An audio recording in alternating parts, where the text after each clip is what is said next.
Apa salah Satbor? Dia kan menghibur. Gak ada Satbor, TikTok sepi. Serius. Ini, Pak. Penanganan rumah sakit daripada RSUD Dr. Suwandi udah ngabisin 14 miliar buat gaji doang. Kalau pegawainya nambah jadi 2. Makin seru nih kasus Temlembong. Jangan-jangan malah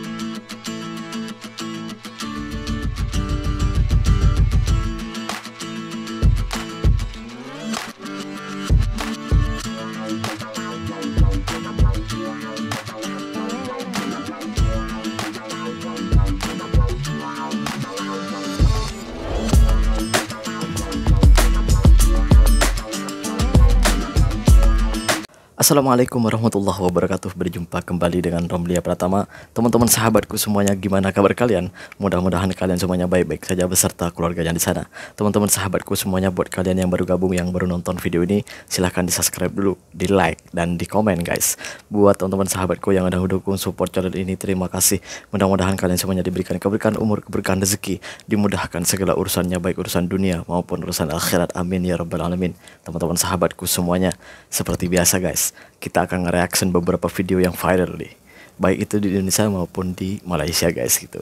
Kenapa gue reaction video-video yang viral? Karena menarik untuk kita reaction dan kita kasih tanggapan guys tentang video ini gitu. Seperti apa videonya? Ini dia guys. Apa salah Satbor? Dia kan menghibur. Gak ada Satbor, TikTok sepi. Serius, kalian merasa terhibur? Kalau beras kamu habis, mungkin solusinya bukan live joget, tapi promosi Judai. Sebab selain merusak mental anak muda, juga baru ini Satbor berurusan dengan pihak kepolisian atas dugaan promosi Judai melalui live TikToknya. Meski sebenarnya masih menjadi perdebatan, apakah Satbor yang diberi gift oleh para akun-akun Judai ini termasuk sebagai tindak pidana atau bukan. Namun secara pribadi saya kurang sreg dengan cara menginfluence Satbor. Meski banyak yang membela, tapi jika mental seperti ini dipelihara, pada akhirnya berakibat pada generasi muda dengan mental peminta dan kurang motivasi dalam bekerja. Tapi balik lagi, untuk alasan apapun pelaku dan backing Judai memang harus disingkirkan. Apalagi Pak Prabowo memang lagi giat-giatnya ngejar semua pelakunya. Miris sih, apalagi dengar berita 10 pejabat yang jaga lilin situs Judai raup 8 miliar. Lebih parah dari Satbor ini mah. Memang ini akan menyulitkan masalah website yang terus bermunculan. Saya pikir kita harus betul keseriusan memerangi ini, agar tidak banyak lagi korban Judai yang meresahkan. Utang lah, pinjam dengan alasan lain lah. Pernah gak? Gimana? Beras kalian? Maksudnya melihat fenomena ini. Jika setuju, share ya, debat tetap pakai adab. Gimana menurut kalian nih? Kan lagi viral-viralnya di Indonesia ini tentang orang live gitu. Bahkan ada di satu kampung itu cuman kerjaannya ya live aja, live TikTok gitu, joget-joget gitu. Waduh, ini gue setuju. Gue pernah ngomong-ngomongan nih sama teman gue, kebetulan teman gue nih aktivis gitu. Jadi gue ngomong-ngomongan sama teman gue dan dia bilang, gue nanya sama dia, gimana dengan fenomena joget-joget sekarang ini yang lagi viral di sosial media, di TikTok gitu. Terus beliau bilang, ini saya itu nggak habis pikir karena ini akan berpotensi akan merusak generasi muda yang akan datang. Mungkin ini cara orang untuk mungkin ada orang yang ingin merusak generasi anak muda kita untuk malas dan meminta-minta gitu, seperti pengemis lah gitu. Cuman dihiasi dengan joget-joget gitu aja udah. Ini fenomena seperti ini tuh jangan diteruskan sebenarnya. Ini harus diusut tuntas, apalagi ada sepertinya ada bau-bau yang menyokong ini semuanya itu adalah orang yang mempunyai judi online gitu. Usut tuntas. Kita berlanjut ke video yang selanjutnya. Ini dia guys. Ini apa ini? penanganan rumah sakit. Ini Pak. Oh, rumah sakit. Penanganan rumah sakit daripada RSUD Dr. Suwandi, ya. Surabaya. Membiarkan pasiennya sampai dengan mulai pasiennya sekarat, kritis sampai dengan pasiennya meninggal dunia. Dan itu di depan mata kepala saya sendiri. Bahkan saya minta untuk kemudian dilakukan penanganan. Jawabannya hanya berdebat dengan saya. Jadi saya hanya didebat. Bapak mintanya apa? Bapak mintanya apa? Loh, saya bukan medis, Pak. Lantas saya mau tanya ke siapa? Justru saya tanya ke dokternya dia ini. Gitu loh. Saya minta segera tangani, segera lakukan penindakan, Bapak mintanya apa? Malah seperti itu. Saya nggak ngerti, orang saya bukan medis kok. Iya. Sampai pasiennya meninggal dunia. Ini catatan buruk bagi warga Surabaya. Hari ini kita punya PR yang sangat serius. Rumah sakit RSUD Dr. Suwanti yang notabene adalah milik pemerintah kota Surabaya, hari ini penanganannya sangat buruk sekali. Ditambah dengan oknum daripada dokter jaga yang katanya yang bertanggung jawab di sini. Siapa? Tanyain Pak. Siapa? Pak Pratama. Siapa? Siapa Pak? Namanya dokternya? Belum juga bisa ngasih tahu. Ayo. Tidak mau Iya ngasih kan? tahu. Dari tadi berdebat dengan saya. Dari tadi ngomong terus loh. Apa maksudnya? Sebenarnya fenomena seperti ini itu bukan hal baru di tempat kita di Indonesia. Itulah kenapa kesehatan kita atau rumah sakit kita, hospital kita itu kalah jauh dengan negara-negara tetangga kita, khususnya Malaysia. Itu kalah jauh banget gitu guys. Bukan hanya 20 tahun, mungkin 40 tahun kita kalah gitu. Kalau dari segi apapun gitu. Karena pelayanannya tuh sangat buruk. Gue bilang buruk banget gitu. Makanya ketika ada orang membandingkan rumah sakit kita dengan Malaysia itu, gue sanksi dengan orang itu. Bener, gue sanksi dengan orang itu. Kayaknya orang itu nggak pernah datang ke Malaysia, atau entahlah orang ini gimana gitu, otaknya tuh gimana gitu. Padahal rumah sakit kita itu ini hanyalah contoh kecil gitu, contoh kecil. Banyak sekali rumah sakit kita itu yang masih seperti ini gitu guys, yang terlalu mementingkan uang daripada nyawa seorang manusia gitu. Gue punya pengalaman di Indonesia, gue punya pengalaman di Malaysia, dan sangat berbeda jauh guys, langit dan bumi guys, jauhnya guys, bener, sumpah demi Allah ini jauh guys.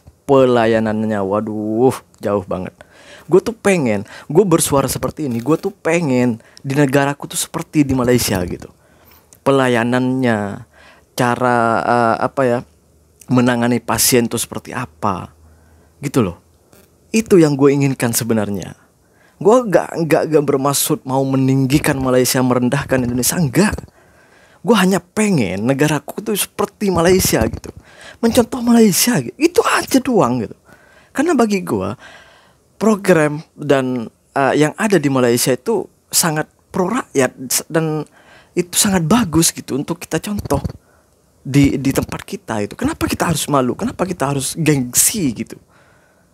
Gue bingung sama orang-orang ini. Kita berlanjut ke video yang selanjutnya. Ini deh guys. Natalius Pigai, Menteri HAM ini minta tambahan pegawai dari 188 orang menjadi 2.544 pegawai. Usulan tersebut disampaikan langsung Pigai saat rapat dengar pendapat bersama DPR. Ya kalau ngomongin duitnya dulu nih, dengan pegawai 188 orang aja itu sekarang udah ngabisin 14 miliar buat gaji doang. Kalau pegawainya nambah jadi 2.500 lebih, anggarannya meledak jadi 1,2 T. Dan ini baru gaji loh, belum termasuk biaya program dan pembangunan lainnya. Sekarang kita bertanya, kenapa jumlah pegawai sebanyak itu dibutuhin ya?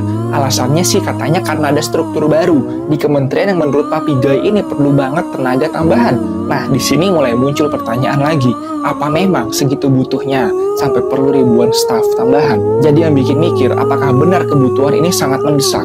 Dan kalau memang iya, apa anggaran besar itu bakal benar-benar efektif buat pelayanan HAM kita? Menurut kalian gimana teman-teman? Secara pendapat drop komen ya.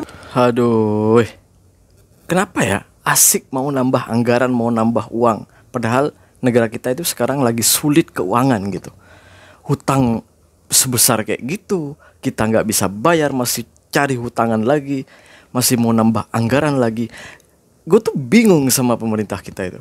Kenapa lebih memikirkan lebih memikirkan perutnya sendiri gitu? Kenapa nggak memikirkan rakyat itu, gimana caranya rakyat itu sejahtera, makmur gitu, nyaman, dan nggak gue gimana mau ngomongnya ya? Kenapa nggak mikir rakyat kita itu ada di mana-mana, merantau kemana-mana?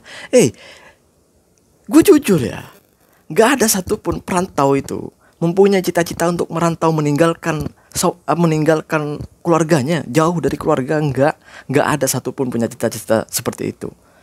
Kita ini pengen banget gitu kerja di sana, berpenghasilan di sana tanpa merantau gitu.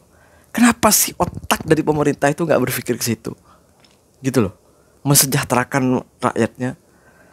malah asik aduh ya Allah ya Rabbi. Gue kadang iri guys dengan orang-orang Malaysia gitu. Orang-orang Malaysia hidupnya sejahtera, enak gitu. Gak seperti kita yang katanya negara kaya tapi rakyatnya masih seperti ini keadaannya gitu.